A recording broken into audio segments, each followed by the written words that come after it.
We're going. All right, let's call the Facilities and Finance meeting to order for today. We can start with the pledge. Pledge allegiance to the flag of the United States of America and to the republic for which it stands, one nation, under God, indivisible, with liberty and justice for all. Thank you. Pull the agenda up here. Yeah. I have a hard copy. Oh, cool. All right, just for updates, Chairman Edelman is away, so will not be in attendance tonight. So I will step in his absence. Our first agenda item is approving the minutes of 7/22, the finance minutes. Everybody had a chance to review? Yeah, I'll make a motion to approve the minutes of the 7/22 Finance Facilities Subcommittee meeting. Second. All in favor? Okay. Great. Our first new business item is a follow to a discussion we had last week, policy DJE, bidding requirements for purchase orders. Dr. Hutton or Dan, you want to take us through that? Yeah, I mean, I think as we talked last time about it, a simple lower level, it's just the idea of making sure that when we are purchasing, that it's aligning to a board process that can be transparently monitored within your fiduciary responsibilities of the district, and trying to make sure, though, we're also not stopping the business of the school district, which is that sort of double-edged sword that we have to work on.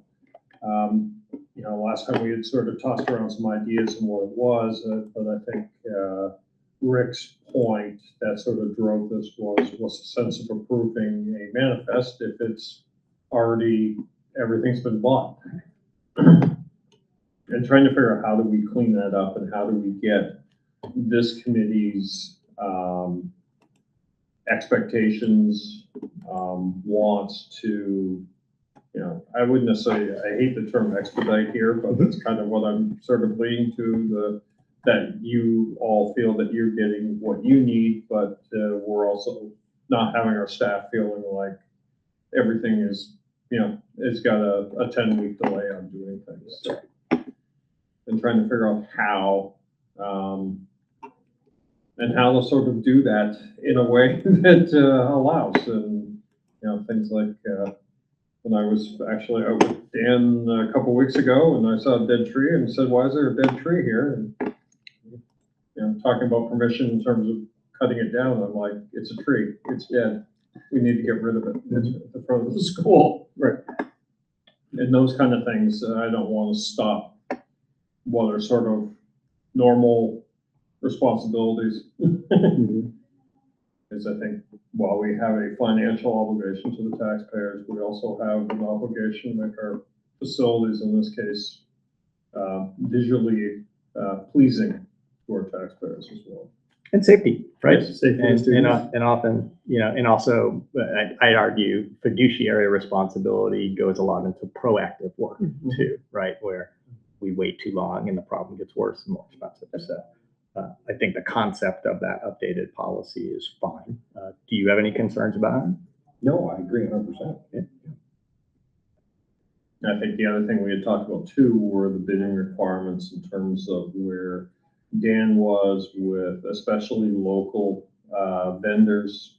Like when we buy stuff from Amazon, that's one thing, and we maybe should try and shop around the best we can and find different avenues to do that. But if Dan's trying to get work from local contractors, I don't necessarily know if governmental overreach to make them do things that they can't do without the promise of a job is part of it. But at the same time too, it's that balancing act between what, again, that fiduciary responsibility is for the district to make sure we're getting the lowest price possible.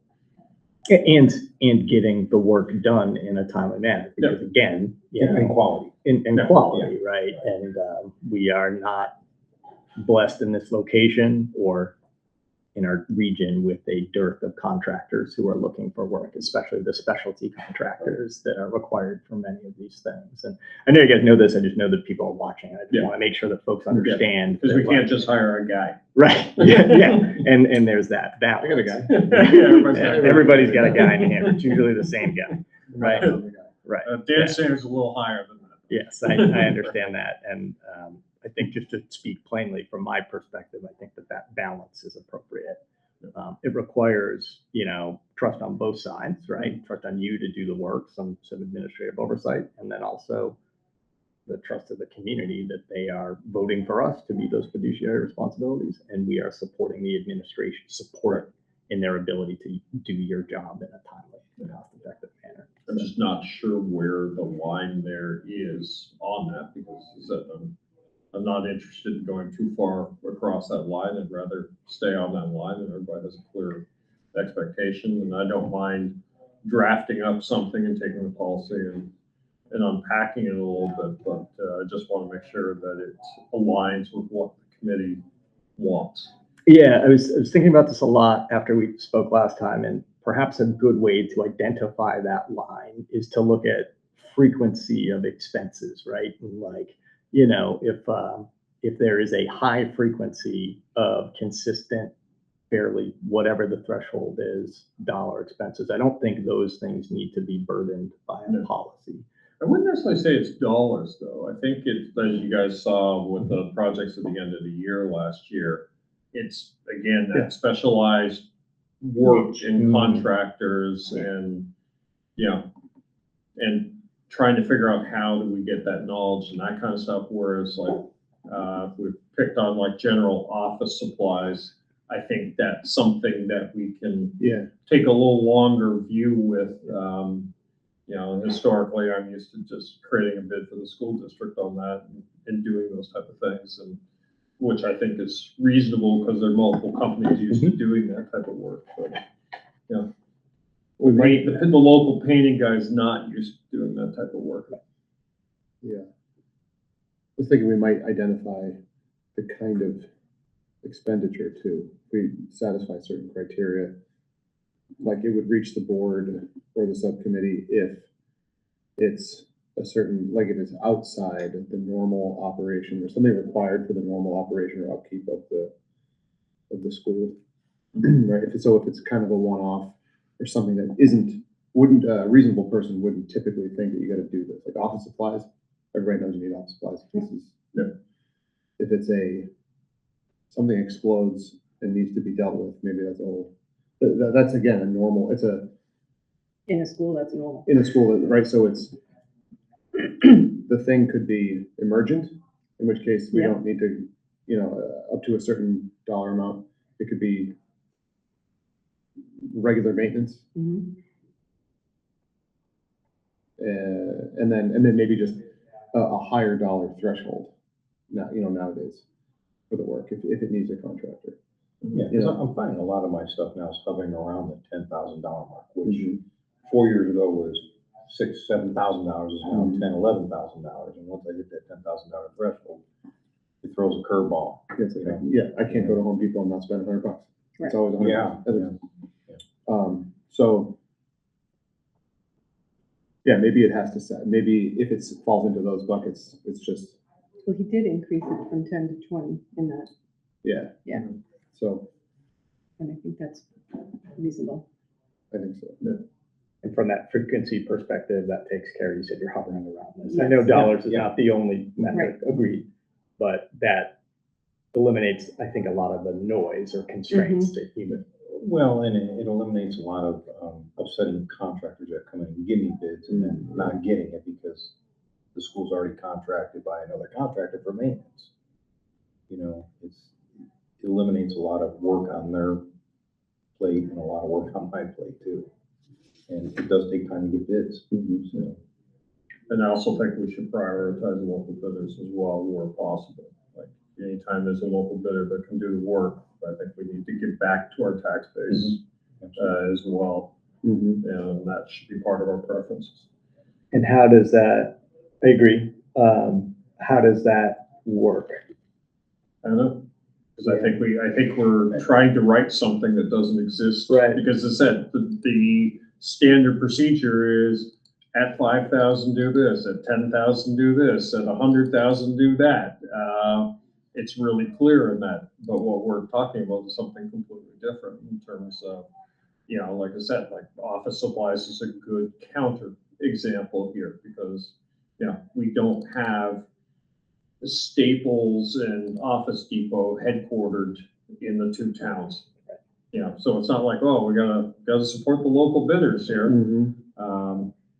We don't have those things and that kind of stuff. And I think it's trying to get to sort of, in essence, talk through the logic to make sure that I'm getting what you're looking for so we can do that. And then the other thing I think we have to be thinking of too is, how do we get that oversight in a way that doesn't feel like you're reviewing history? Right. And that people feel like they have that ability to see what's going on without, that sort of very thin line of balancing need to be that governing body versus, I just want to, create a make work project. Right. I like the idea of supporting local bidders when, it might be like we build in language like all things being equal, we will defer to close to equal, how close? Right? Right, because that In gets my tough. opinion, Because it it's gets hard to write that language. It anyway, is. Because it could be all things being equal, but it could also be a situation of quality of work, and it could also be a situation of ease of dealing with them when it comes to billing and everything else. That would, for me, that would factor into the equal though. I don't mean just equal bid. Yeah. I mean, then this is where you get the discretion to use all your knowledge, right? All things being equal in your professional opinion, who do you want to, if you can, in good conscience, bring it over here, then you do.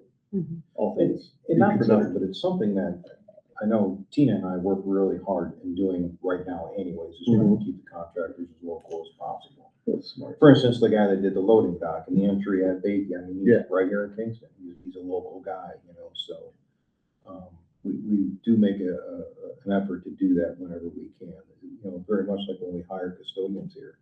I try really hard to hire local guys from the community because they have meat in the game then, and this is their tax money and they want to participate. So.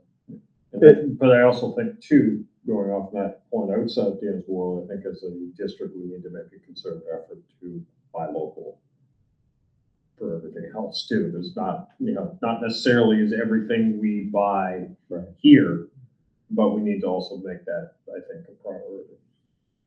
I think that's right. It gets really hard though to write that into policy, right? Because to do that, you have to define a radius, and this happens, right, in public bids all the time. The radius is easy, right? So you define your radius, what's local, and then you got to decide how. You get 3 bids. One person's in your predefined radius. They are Way more expensive.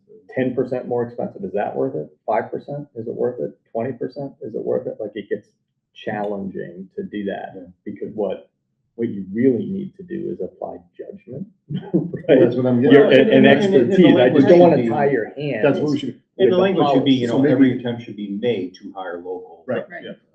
Yeah, so that's fine. And just leave it at that. Yeah, we and would I say just want to it's make sure that eventually we don't, in a desire to achieve what you just stated, full agreement there. I don't want your hands to be tied and you to be forced into a decision that is not the right one because of a wrong So word. we make a distinction then between policy and our guiding principles on how we apply those policies, right? Which gives you flexibility. That's what I said. Give me, I know I've got to go to policy shortly, so. Yeah. So is that how you Let move me have forward? let me have a whirl with Yeah. DJE and I'll bring that back to the next meeting. Great. The next new business item was the draft policy KFR1 regarding food service concessions. We talked about expectations of our food vendors on site. You had sent a draft to us 2 weeks ago. I thought that was excellent. I had no additional value or comment. Yeah, I got no problem with it. It looks good. Yeah, it felt like it covered most of the conversation from my memory. It certainly did. From my perspective, I think that the next step would be a vote to approve, and then that's the thing. Is that? policy. But it would happen over there. It would have to go Yeah. to policy. Thank But, you. And then yeah, policy would then debate it and move it on. move it to the. Yeah. board. Yeah, Got it. yeah, that's good. Thank you for doing that. And then health insurance, new business. Yeah. Costs are coming down and services are going up. Is that?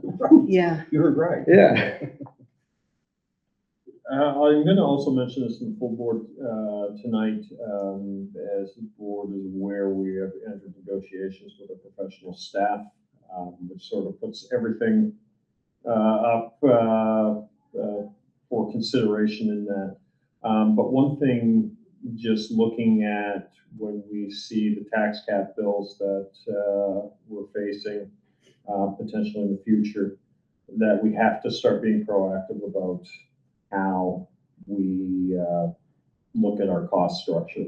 And I think, as you've just alluded to, James, that health insurance is a significant driver of cost. And, we could talk about local bidders and buying things and how the cost of things increase.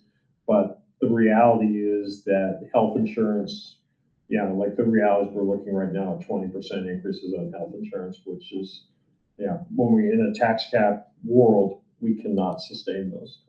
It's not even good practice to even think we can. But yet we also don't want to lose good staff over health insurance benefits. So because we're sort of at this point, we're going to send this out to bid to at least explore what our options are. I want to be clear with the committee that, I haven't made a decision that we're going to try and push you towards changing anything.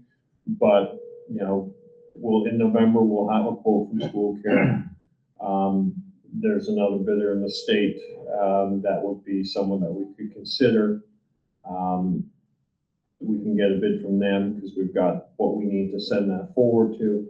But the thing I want to do that we've seen a trend in the state is going through brokers. Mhm. And in essence, looking at becoming self-insured. Some districts are doing it and are it seems to be where innovative cost savings are at least possible. That doesn't mean we're going to come in and say, here, we just saved you $10 million. It's that, but the districts that are doing it are seeing savings, significant savings right now. But I don't know if that model is something that works with, but until we get them to have numbers to actually look at, we can't talk about it.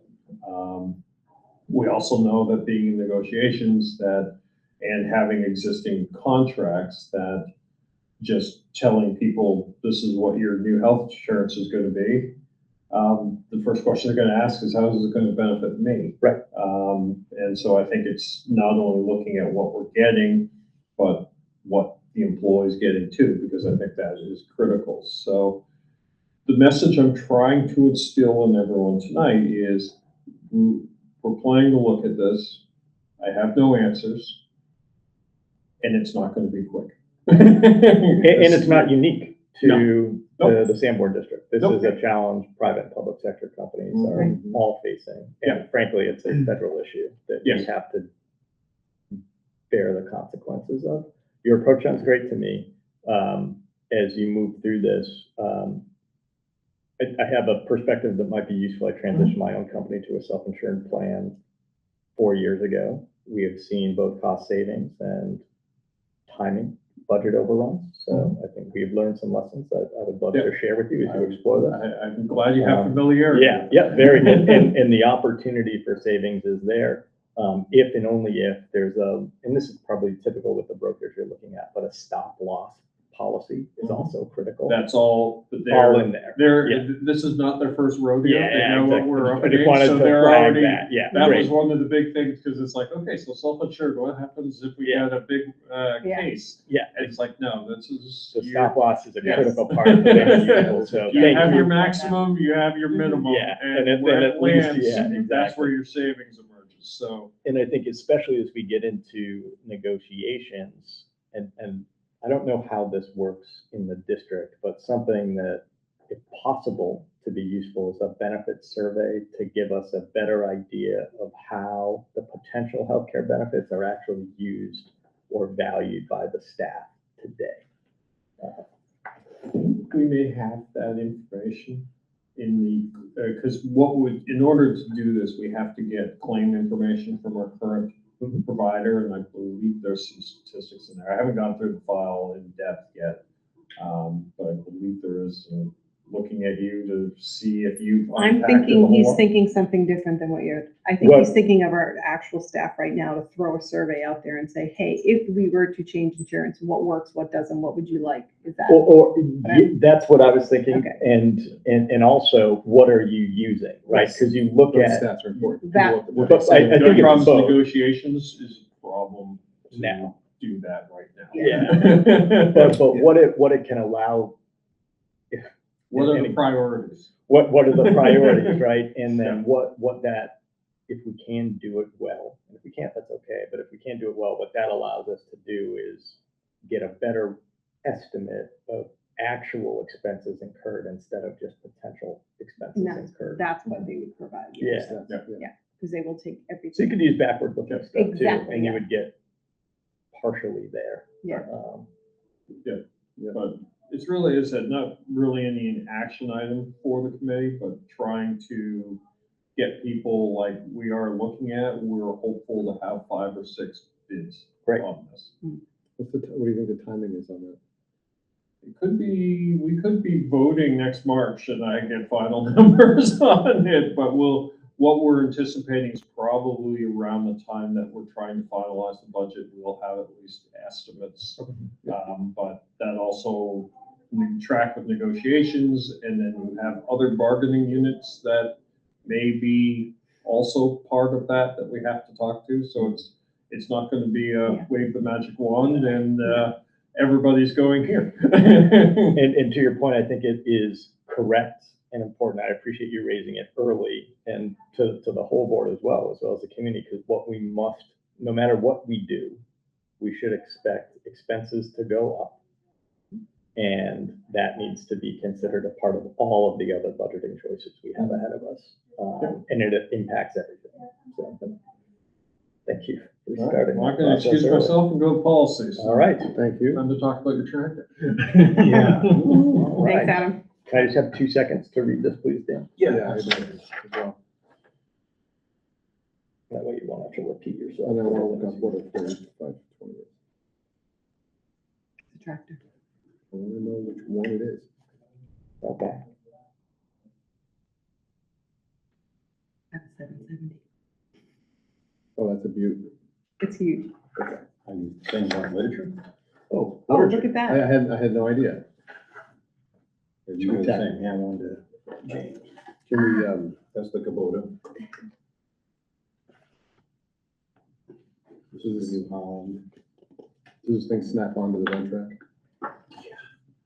The hand drive wasn't even gonna really entertain, quite honestly, just because of the quality.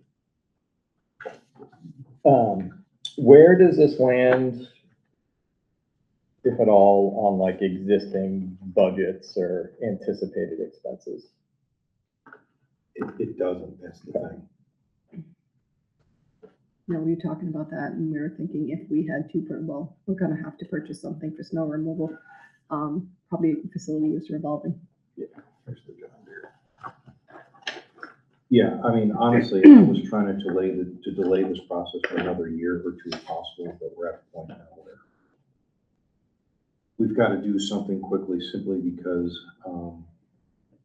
in my opinion, the tractor is running and it has value now. And that's If cheap, it- but If it blows up, there's no value in that tractor anymore. And when I was talking with the Kubota dealer, they're like, if you can get it here in driving condition, we can give you good money for a trade-in on it.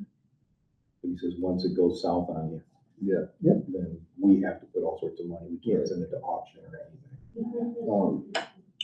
What do we, just for the public record and knowledge, what do we do with this tractor? Yeah, so, the usage on it. Yeah. Because it has, The reason why we have to go with a farm type tractor is because of the PTO, the rare PTO in it. We use it for seeding, fertilizing. It's a tractor that's large enough to handle what we need, but light enough to go on our fields without sinking. The other thing we use it for is we have a forklift attachment for it also. A lot of times we get trucks for deliveries and you need a forklift to unload the trucks, and this is the way we do it. The big issue is snow removal. With the bucket, there's times where we have to move snow rather than push snow. This year they're predicting a very wet year. They don't know if it's going to be snow or rain, but they're predicting a lot of precipitation. So, so those are the main things: is field usage for fertilizing, seeding, and snow removal, and then some of the smaller things are the forklift ability. As much as I would love to go with like a wheel loader for moving snow and stuff, which would be great, but you're talking 100,000 there, just for a piece of equipment that would be used strictly for moving snow, where this is more of a multi-purpose type vehicle that we can use for obviously a lower price. And it's very similar to the one we have now. The one we have now is 52 horse. These three here, if I remember correctly, they're 52 horse in the John Deere, 55 horse in the New Holland, and 54 horse on the Kubota. One of the things I would recommend and the dealership recommend is for about $2,500 more, you can upgrade that motor. It's the same tractor. It's just a larger motor and brings it to about 58 to 60 horse. And he recommend doing that in case in the future we wanted to get some type of like brush hog for it, or a big snow blower attachment for it. He says you kind of need that bigger motor and that torque to move those types of implements. And I think for, you know, $2,500 approximately to upgrade, it's probably worth it just to kind of have in our back pocket if we need it. All three tractors are decent tractors. It's funny when I talk to the John Deere dealer, they're like, if you don't go John Deere, go Kubota. And when I talk to Kubota, they're like, if you don't go Kubota, go John Deere. What does the Holland people say? And They say buy Holland. It was funny because, you know, when you talk to a lot of the people in the industry, especially in farming, you know, you either go Kubota or you go John Deere. I'm also trying to stick with these three brands only because New Holland is basically up at Chapel Tractor, which is closed. Kubota's at MTE down in Plastow, so they're local. The John Deere is up in Dover, a little bit further. Rosencrantz. I don't deal with Rosencrantz. So I would go with United Ag because they have over 60 dealerships in the Northeast here. They're just a lot better to deal with. See that local purchasing policy. I know, right but there. That's what I was trying to get at, right? Judgment, right? Yeah. Got it. All right. Do you have a preference? I really think the Kubota is a nice piece of equipment. My preference is either John Deere or Kubota, but when you look at the final number there, I think we're getting a lot more in a same quality vehicle in the Kubota. The nice thing about Kubota is I can go through Sourcewell pricing, which is nice, and get a considerable discount. When I was talking with the guy at Kubota, he's like, I can't even buy this tractor for my lot for that price. Yeah. So that was. And then he had a good trade-in.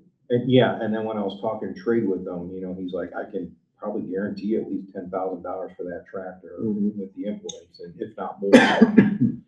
And I said, yeah, that's, you know, and it's funny because the gentleman I talked to was the one that originally did the bid 20 years ago for this school when we bought the John Deere instead of Kubota, and he's like, oh, you're coming back now, huh? So my concern coming up here is that we could probably use our existing tractor for some light seeding and stuff now, but when winter comes and we're starting to lose snow. I mean, I watched it move snow this winter, keep the drainage things open, push the snow back. It was critical. So from my perspective, this is a need, not a want. You know, 20 plus years on a key operating equipment with multiple use. So there's no debate from my perspective. And, you know, I appreciate the rundown, but ultimately, you know, I got to defer to your judgment on the best machine for the use case scenario that you and your team use every day. Where it comes to me, and the Kubota is the right pick from the pricing and all the reasons you just said. I just want to make sure, and this is going to be consistent everywhere, right? We're under a fair amount of fiscal pressure, right? So any expense, even a justifiable needed expense like this, it can't be additive to other expenses. It has to be equal. So, Right. you mentioned the revolving fund, which I think is the right spot. Mhm. I just want to make sure that if we say yes on this, we're not going to be saying, oh, I need another $57,500 to be added to this revolving fund for some other need. So we gotta, that's my only concern. Need related to this meeting. Need Or related just- to anything in the aggregate. Yeah, I know. That's a tough one, I can't tell you what's gonna blow up Keep in tomorrow or mind, what's 20 gonna grand work. is added to the revolving every month. So wait, Yeah, and that's how I want us to be like, Right. thinking about Yes. all of these Yes. things. So, I want to say yes to this. Yes. Yeah. And, well, like, you know, for example, that fund, Mhm. facility use revolving fund has what added to it every month? 20 From Minimum. rental. from the middle school. right.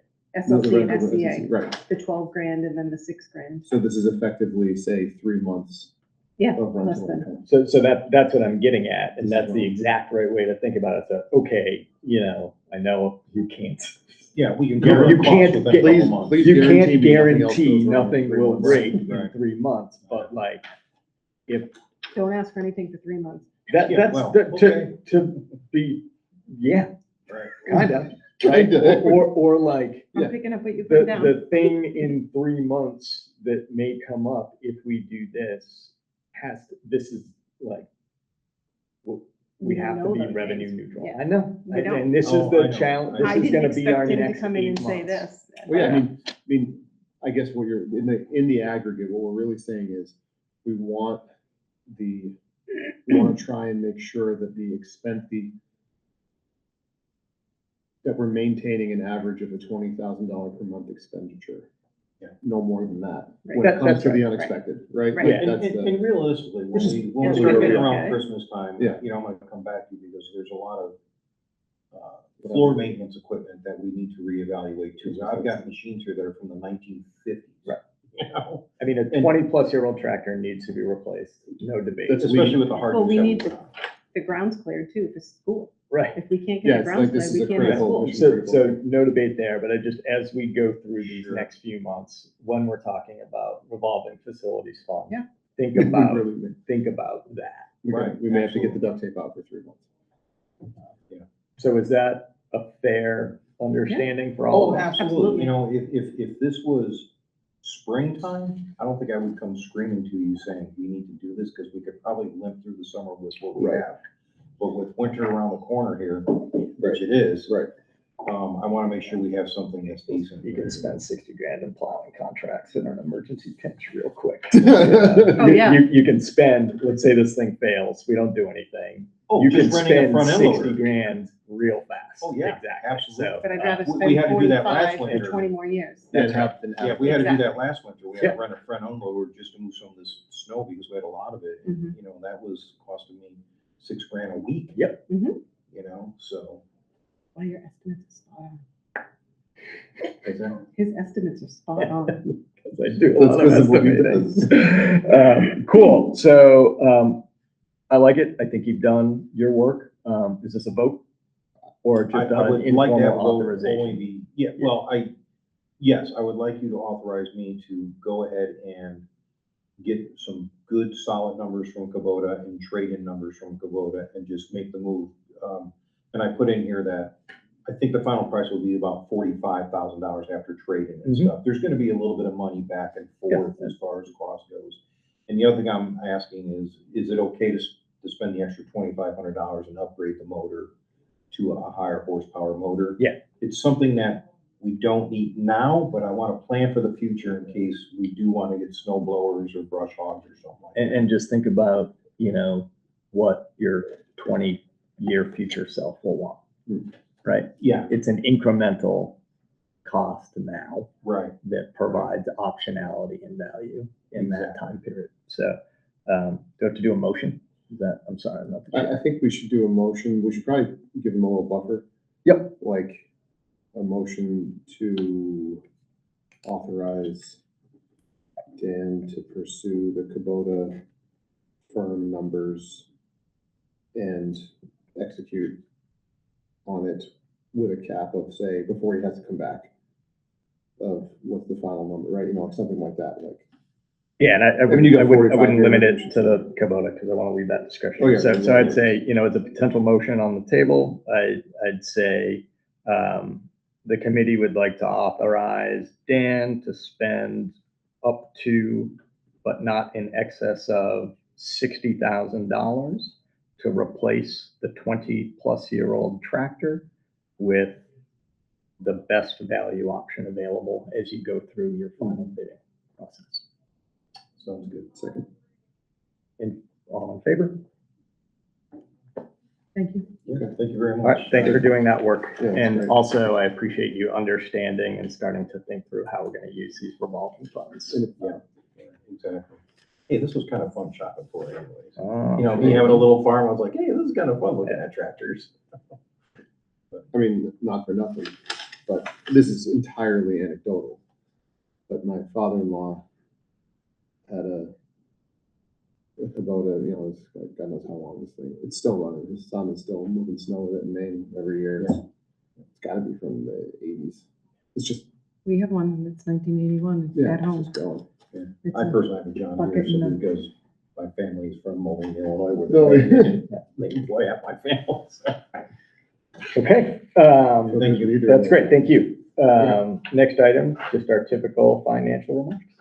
Yes, and Adam and I and Micah were talking about this the other day too.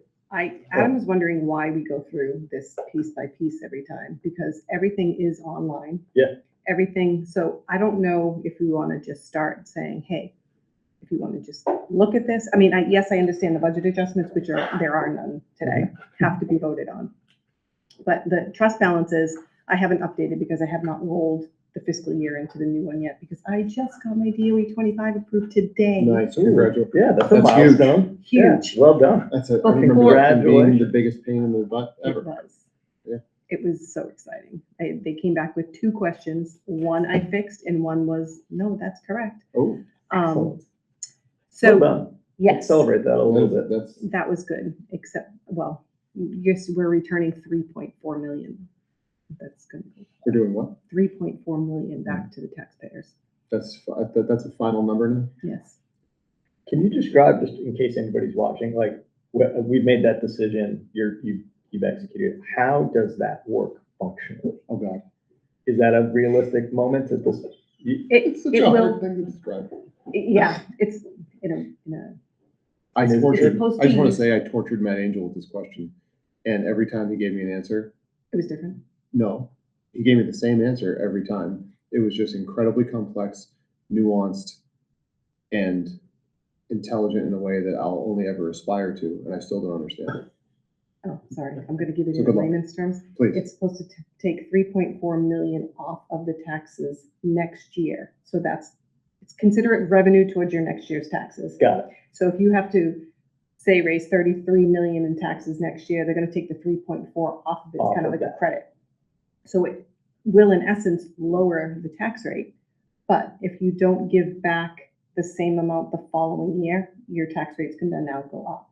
So trying to give the same amount back every single year will stabilize the tax rate.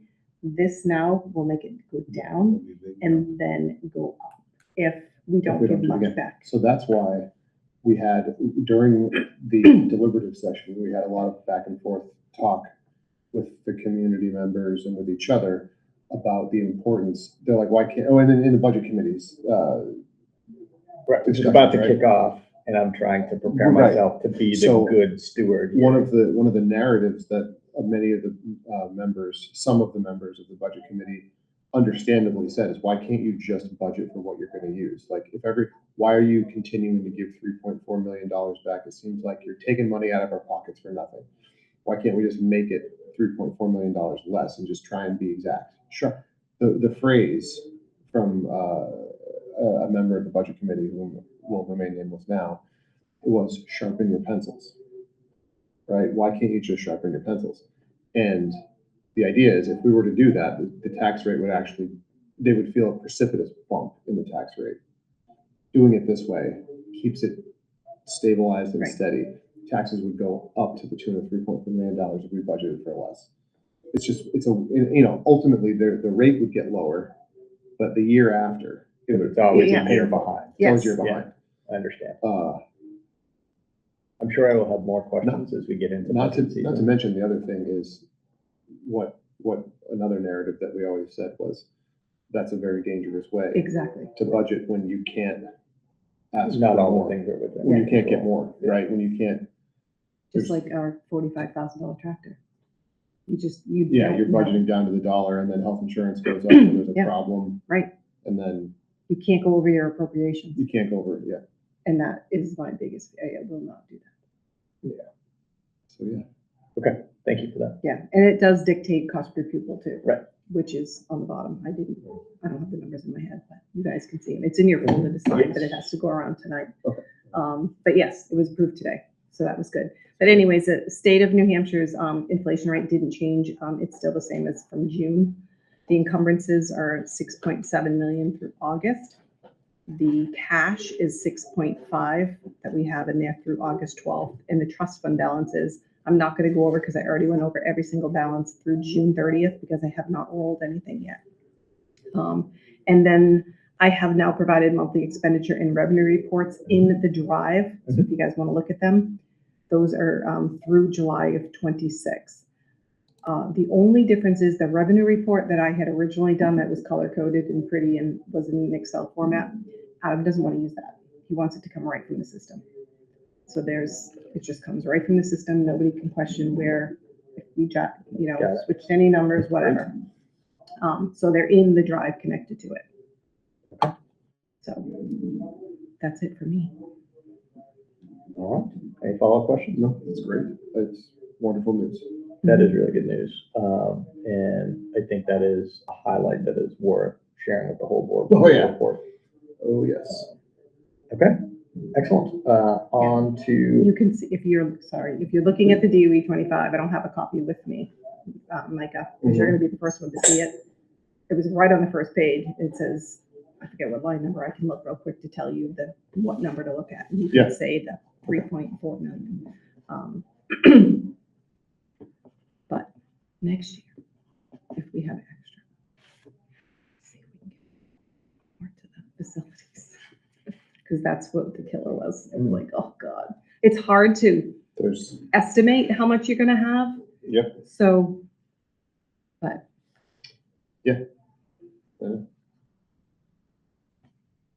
All right, so I like it. since this is the first time that we're not going through all these numbers, maybe we just say. I kind of already did. yeah, we heard that, and then, the trust fund balances we can look at and have access to, Mhm. same with the revenue reports. Mhm. But that explains the difference in formatting. Yes. So Did thank you notice? Yeah. Oh, okay. But I appreciate that. Yes. What is that system? Infinite Visions. All right. It's It's not coming directly NetSuite, from the, it's no, not QuickBooks.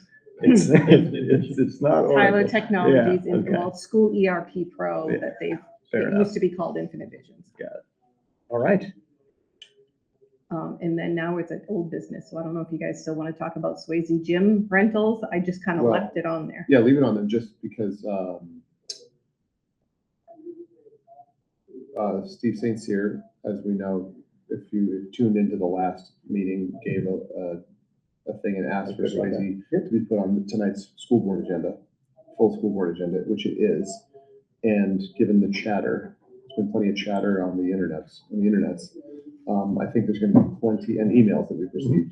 There's probably going to be plenty of people talking about it tonight in public comment. So on the agenda, I prepared a document for the board I don't know that we necessarily have to vote on anything tonight. I just think, because I don't want to necessarily vote while not giving people a chance to digest public comment anyway. That's There's a lot, right? Mhm. So I hope that we can, I'll share to the larger board this sort of document, which contains a lot of the stuff that you gave me. Basically, it's just numbers associated with maintaining it, costs, a copy of the lease so everybody can see it and read through it. Just some, overall context for deliberation so that people can make informed for some of the board members who aren't as close to the situation as we are. I think that would be great, and I'll let you lead that. I think it's very important that folks understand. It's been awesome to get public comment there. I think that there is a misunderstanding that the lease is $1, so That's it's a right. no-brainer. So we have to- $50,000 is not that much, but when I read that lease, my biggest concern is that's a commitment that signs us up for any additional repairs or maintenance on that building for a 5-year period. It which does we say need up to to consider. $40,000 in the lease, which is interesting. There's a clause, we'll look at it later. Yeah, so that's something There's something we should I all- just want to be like Yeah. really focused on. Yeah. And then also just reiterating to both the larger board and the community that like, we don't need to make this decision today. We Right. need to make it, we can Well, decide. I mean, you don't want to, we I have think- to make it by December, but that's probably a little too late. Yeah, I think if we're not going, like, I guess, Maybe set a time I frame. would for- say, I for a would think vote on the early in, topic. I probably think next meeting would be a good time, just because, not today, but because if we choose not to, it would be important for especially Sanborn Community Basketball To figure out. figure out what they're gonna do. So that will be a useful thing to determine tonight. Yeah. To say, we will make this decision on X date, which Exactly. gives everybody enough time to get all the info we Look at the need. stuff. And regardless of outcome, and I don't want to presuppose an outcome, Yeah, oh, yeah. an appropriate timeframe to do whatever. And I've been getting, we've been getting a lot of emails about it from the community, but I agree with what you said about this, I'm glad we'll be able to, that public comment comes after the item on the agenda, because it will give us an opportunity to fully inform the public about the full details, because a lot of That's right. people have no context for what the whole thing is. They're like, it's $1, what's wrong with you people? Mm. And then other people are like, are you insane, Yeah. So, That would be great. Out of transparency, I want to bring something else up as far as facility use goes. I was approached by I think they're called the Tornadoes. It's like a PV football league that plays down in Timberlane, takes in our communities also. They have a game in 2 weeks that's supposed to be played at Timberlane, and they're having scheduled conflicts, and they want to know if they can use our field. And there's no scheduling conflicts for us. the football field? And I said to them, well, what kind of assets are you gonna need? Do you need it striped or? And they said, nope, we set up cones, we bring in our own porta potties, we bring in our own food truck, everything. And I told them, great, I offered it, and I wanna be transparent, free of charge to use it this one time, so they can try it out, get them involved. There is a lot of kids from our school district using it, and then if they wanna go forward using our fields, then we'll figure out a pay structure for them also. But I want to get them here to see if they like it and it's good for them, kind of like a trial thing. And they're not using any of our resources. and it No, doesn't hurt in I their mean, team. other than maybe sending a guy down there the next day to empty a couple of trash cans, from Yeah. food, but I'm gonna ask them if they can take care of their own stuff. Like, Yeah. There won't be any. Do they still sign some kind of? Oh, yeah, insurance. Liability. Absolutely, absolutely. But I just want to make Yeah, sure great. that you guys know that in 2 weeks, not this weekend, the following weekend, there'll be some football players out there in the food truck and stuff. And Thank you for the update, and thank you for making a good decision. yeah, I mean, I want to help them out, obviously. Yeah. And like I said, it does help a lot of our kids, and it's one of those things, if they like our fields, no way we can use it, maybe we can get them here. Get it, and, yeah. You know, These are ways, right? One of our larger school board goals, how can we Yeah. involve the community? Exactly. And sports is Oh. one important way to do that. I do want to mention in this meeting that I've received a request, because this person won't be able to make a public comment tonight, a request about, because it impacts the facilities subcommittee. Let me just go. It's for like the usage plan. Yes. Yeah. You got the same? Yep. Okay. Yeah, so it's just about, I just want to say, it's about planning for facilities use to be added to the goals. So basically, it's enrollment is lower than it used to be. What are we doing with all these buildings? Obviously, that's like Swayze dovetails into that conversation, Mhm. but also there's like, what is our plan moving forward for the future? Having It'd be a nice to know from my standpoint. yeah, so I think I support the idea of of asking Adam to add this to the goals of having a specific plan for facilities use, and not to be added to the goals, not that the plan is added to the goals, but the goal will be developing one. For our facility use. Ours. Yeah, yeah, so let's just read it here, so no Yeah. one's surprised. I request that planning for facilities use be added to this year's goals. Reasons are, one, excess capacity is growing and will rise at the middle school, high school complex to about 50% by 2028. Two, school board member Hasselbeck has noted our aging facilities require expenditures exceeding 10 million, e.g. for the high school roof and related HVAC projects. And true, I said that. And last year's board budget request included a significant hike of 58.4% for facilities maintenance and supplies. Three, a November ballot measure, if approved, would cap school property tax revenue growth, but this cap would not apply to property tax used to pay off bonds or loans for purchasing land, building new schools, or major building renovations. And that's a key addition to that new state legislative role. So long-term infrastructure investments are completely exempt and protected. So the point is, as we get into, that's, I think, the key piece of that email there. But don't they still need a 60% vote, the bond? Yes. Yeah. But like, as we get into the budgeting season, this will be a huge topic. Yeah. And if we do not, starting at the facilities committee, administration, and then full board, have a clear recommendation or vision for existing facilities use for Sanborn district, we will not be successful, I feel like, in anything else. Is that? I agree. Okay. And I think that there's a subtext to a lot of the narrative around we need a long-term facilities plan, given our increasing building capacity and the low enrollment. The subtext is get rid of a building. But I don't think that necessarily has to be an answer. It's certainly an option, you know what I mean? But I think we do need to take a stand on a recommendation for the future, whatever it is, you know? Yeah, so, well, we'll read that into that. Yeah. As well. All right. That's it. Public comment. There are no members of the public. So with that, we will close the August 19th Facilities and Finance Committee agenda. Thank you.